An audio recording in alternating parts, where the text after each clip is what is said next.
Kabinet Perubahan ini kan katanya awalnya ada pertemuan Pak dengan beberapa. Nggak ada. Ada undangan. Saya mah pertemuan mah itu mah satu hal yang lumrah. Iya. Asal diundang saya datang oleh siapapun juga. Bukan untuk memuluskan.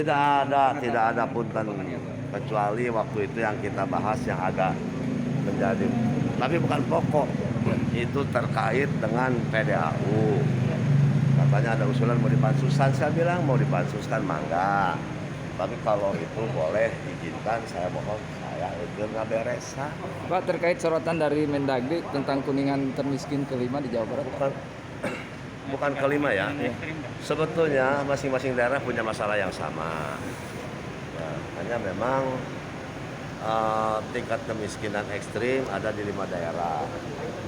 Kemarin Karawang, terus Indramayu, Kuningan, Cianjur, dan Bandung, Kabupaten. Ya, kita diberi arahan langsung oleh Bapak Presiden, saya juga ikut langsung. Di mana yang harus kita perbaiki pertama dari aspek kebijakan pasti. Yang kedua, kita ingin memiliki data yang faktual, yang real, konkret. Ya.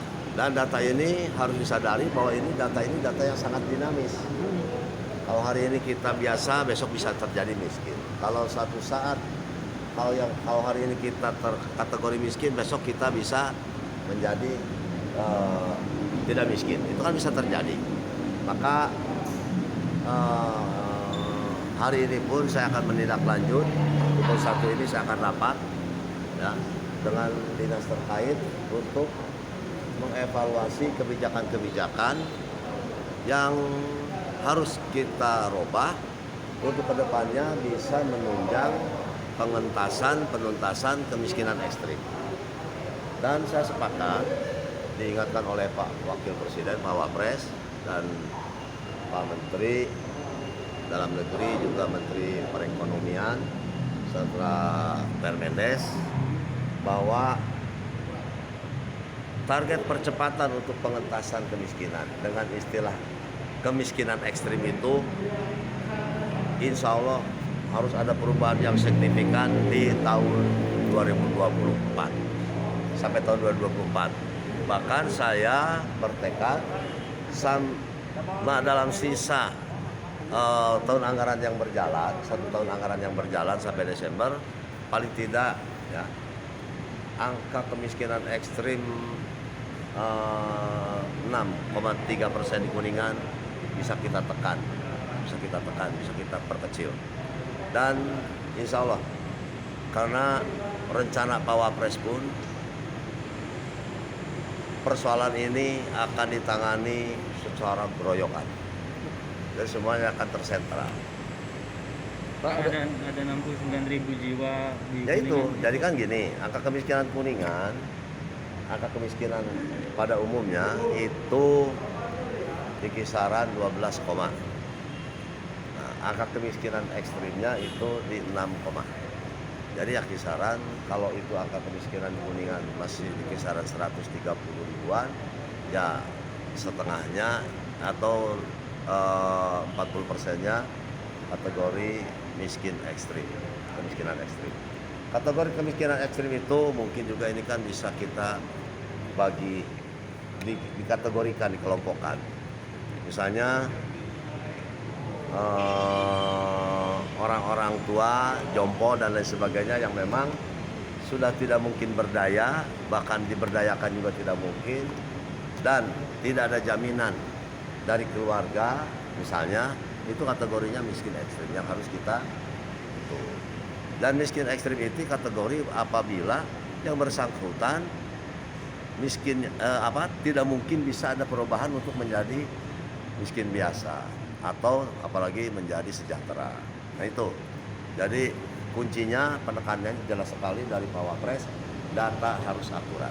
Kalau dibilang keroyokannya Pak, selain daerah berarti nanti dari pusat sama provinsi ada Semua. Berarti nanti akan ada bantuan untuk Dan ini adalah juga perintah dari Pak Presiden bahwa Indonesia harus keluar dari kemiskinan ekstrim. Pak, faktor penyebab pandemi bukan kemungkinan dari Sebetulnya masalah kemiskinan itu masih ada di semua daerah, kabupaten kota, ya, terutama kabupaten kota yang berbeda karakter. Seperti kalau Kuningan tidak ada industri, otomatis sektor-sektor realnya pertanian, perkebunan, dan pemberdayaan. Itu harus itu, termasuk wisata. Berbeda dengan daerah-daerah yang mungkin ada industrinya. Tapi kalau berbicara pandemi, semua saya yakin terimbas. Tadi ada yang refokusin lagi.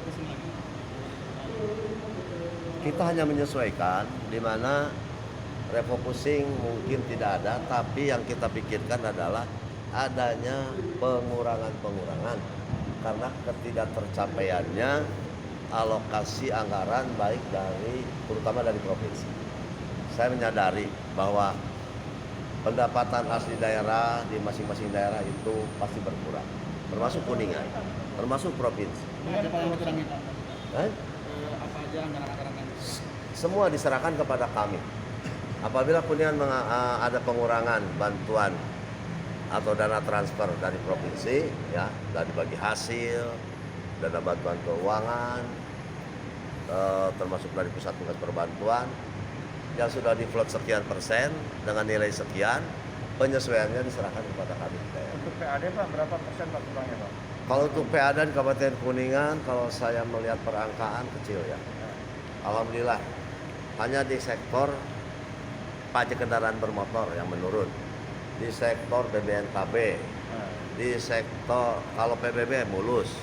Nah, hebatnya Kuningan dengan ketahanan ekonomi, pemberdayaan, termasuk meningkatnya gairah pelaku-pelaku UMKM, justru di sektor pajak retribusi Kuningan hebat, sehingga itu bisa menutupi ke sebagian besar kekurangan-kekurangan yang dialami. Untuk pandemi Pak, berapa persen Pak menurunnya PAD? PAD, saya rasa kalau lihatnya di bawah 10%. Pak, terkait Bahkan mungkin di bawah 5% kalau saya perkirakan. ada tanggapan ini anggaran untuk rakyat menurun sementara harta kekayaan pejabat ada yang meningkat.